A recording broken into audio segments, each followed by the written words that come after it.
Pandit Malaysia puji satu sosok talenta Indonesia.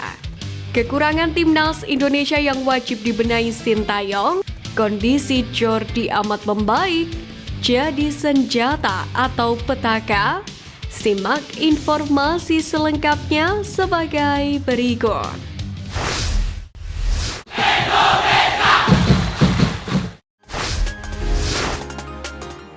Dibuat kagum, Pandit Malaysia puji satu sosok talenta Indonesia.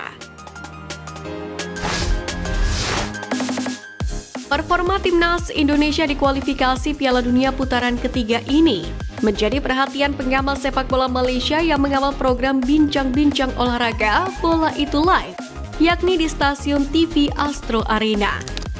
Dalam hal ini, fakta bahwasannya Rizky Ridho merupakan satu-satunya starter di timnas Indonesia dalam 2 pertandingan yang bermain di liga lokal. Sementara pemain-pemain lain yang berlaga sejak menit pertama adalah yang merumput di luar negeri pun turut menjadi sorotan Pandit Malaysia ini. Menurut Kish, mantan pemain Persebaya itu tampil tidak canggung dan memiliki kualitas setara dengan pemain-pemain yang berlaga di luar negeri. Sementara menurut Faiz, Rizky Ridho bermain baik lantaran pengalaman internasional bersama dengan skuad Garuda dalam kurun waktu beberapa waktu terakhir. Rasanya saya tahu mengapa Rizky Ridho tidak terlihat berbeda dari yang lainnya. Hal ini disebabkan karena penampilan dia sudah sangat banyak untuk timnas Indonesia. Tekanan dia pasti tinggi ketika bermain di kandang sendiri. Dan dia satu-satunya orang yang bermain di klub Indonesia, kata Faiz. Ridho sendiri saat ini masih berusia 22 tahun, namun sudah memiliki 38 caps dan sudah mencetak 4 gol di timnas Indonesia. Tidak hanya Pandit Malaysia, mantan pelatih timnas futsal Indonesia Coach Justin pun di banyak kesempatan juga tak sungkan untuk memuji kedewasaan bermain dari Rizky Ridho. Bahkan pujian itu pun juga datang dari sesama pemain. Kali ini, Sandy Walsh juga secara terbuka mengakui kemampuan dari ex-pemain Persebaya Surabaya ini sebagai pemain paling berpotensi di skuad Garuda saat ini. Dirinya pun mengapresiasi keberanian menghadapi Australia yang banyak diperkuat oleh pemain-pemain dari kompetisi level tertinggi di Eropa. Sandi pun juga salut dengan Rizky Ridho yang telah berkembang menjadi pemimpin luar biasa di usianya yang masih muda. Dengan potensi yang dimiliki, pengamal sepak bola tanah air Justinus Laksana atau Coach Justin pun berharap agar Rizky Ridho mau berkarir abroad bersama dengan Witan Sulaiman yang dianggapnya juga memiliki potensi yang sama besar.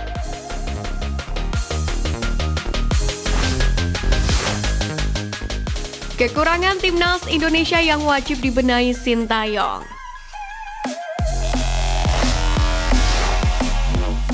Pertama, serangan balik dan penyelesaian akhir.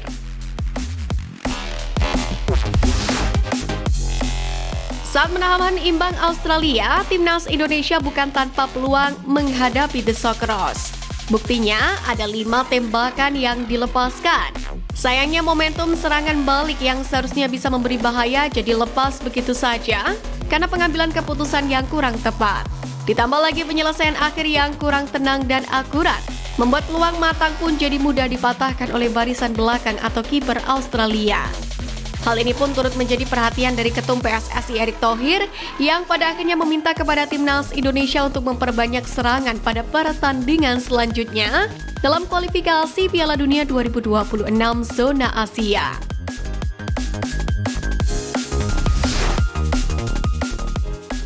Kedua, koordinasi lini belakang. Timnas Indonesia menjadi salah satu tim yang mampu membuat kejutan paling besar di babak ketiga kualifikasi Piala Dunia 2026 zona Asia. Meski secara peringkat FIFA menjadi salah satu tim non-unggulan dan di atas kertas terlihat seperti pelanduk di antara gajah, namun catatan hasil imbang 1-1 atas Arab Saudi dan 0-0 atas Australia telah mampu membalikan berbagai keraguan.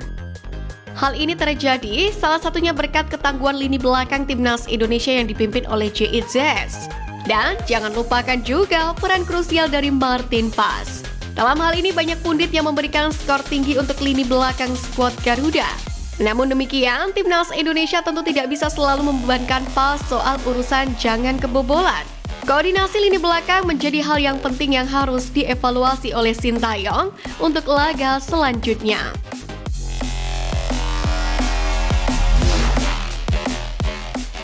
Ketiga, akurasi operan. Akurasi operan timnas Indonesia menurun jauh dibandingkan saat melawan Arab Saudi. Dari statistik, akurasi passing Indonesia hanya 61% kala melawan Australia. Ini jelas hal mendasar dan harus dibenahi betul-betul oleh Sintayong.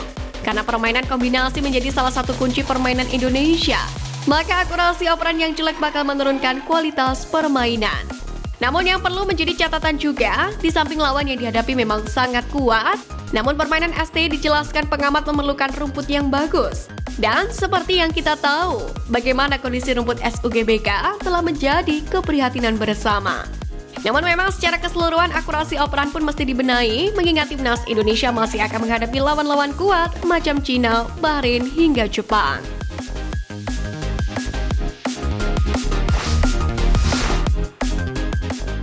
Kondisi Jordi Amat membaik jadi senjata atau petaka? Seperti yang kita tahu, Jordi Amat harus absen membela timnas Indonesia dalam 2 laga pertama putaran ketiga kualifikasi Piala Dunia 2026. Amat diketahui mengalami cedera. Sang pemain pun sangat menyesalkan kegagalan membela tim merah putih. Namun pemain berusia 32 tahun ini tetap merasa bangga pada perjuangan skuad Garuda. Lebih dari itu, mantan pemain Espanyol itu pun berharap segera bisa pulih dan bisa kembali memperkuat timnas Indonesia. Pemulihan berjalan dengan baik. Pekan ini saya mulai kembali ke lapangan bersama tim. Terima kasih untuk doa dan dukungan dan semua penggemar. Di sisi lain, Jordi Amat bisa dikatakan sudah cukup uzur sebagai pemain profesional. Sosok yang pernah bermain untuk Swansea City ini saat ini berusia 32 tahun. Ditambah lagi deretan blunder yang sempat ia lakukan, yang membuat pecinta sepak bola tanah air mulai mempertanyakannya. Salah satunya terjadi pada kekalahan Indonesia atas Irak 0-2 pada laga kelima grup F pada Kamis 6 Juni sore. Ia justru menciptakan bencana dengan melakukan pelanggaran orang terakhir terhadap Ali Jasim. Wasit Shaun Evans pun tanpa sungkan memberikan kartu merah pada ex-back Swansea City ini. Selain itu, Jordi Amat juga mencetak gol bunuh diri akibat salah membaca umpan silang Irak pada pertemuan pertama yang berakhir 1-5. Kedua, ia kehilangan bola di lini tengah saat melawan Filipina yang berakibat langsung pada gol Patrick Reiglet. Dua momen tersebut terjadi pada jeda internasional November 2023 lalu. Kemudian ketiga, ia melakukan pelanggaran di dalam kotak penalti pada momen pembukaan melawan Jepang yang berakhir 1-3. Momen ini terjadi di Piala Asia 2023 pada Januari. Hal tersebut belum termasuk deretan kesalahan di level klub yang membuat fans Johor Darul Taksim meminta manajemen mencoretnya. Meski demikian, peran Jordi Amat sepertinya sebagai pemain senior masih diperlukan di lini belakang timnas Indonesia, terutama untuk memimpin para pemain belakang lain yang masih tergolong muda. Saat ini Jordi Amat sendiri sudah memiliki 16 caps di timnas Indonesia. Sang bek juga sudah mencetak 1 gol untuk timnas Merah Putih. Namun secara bersamaan Jordi Amat juga harus menyadari bahwa saat ini persaingan di timnas Indonesia terasa makin sengit. Apalagi dengan semakin bertambahnya para pemain keturunan di lini belakang. Terbaru ada sosok Misilgers yang siap untuk menjalani proses naturalisasi. Pemain muda milik LC20 ini berposisi sebagai bek tengah. Belum lagi para pemain lain yang lebih dulu menjadi andalan di lini belakang seperti Sandy Walsh, Justin Hubner, Jesus, atau Calvin Verdon. Untuk itu menarik menantikan apa yang akan menjadi keputusan Sintayong terhadap posisi Jordi Amat di timnas Indonesia.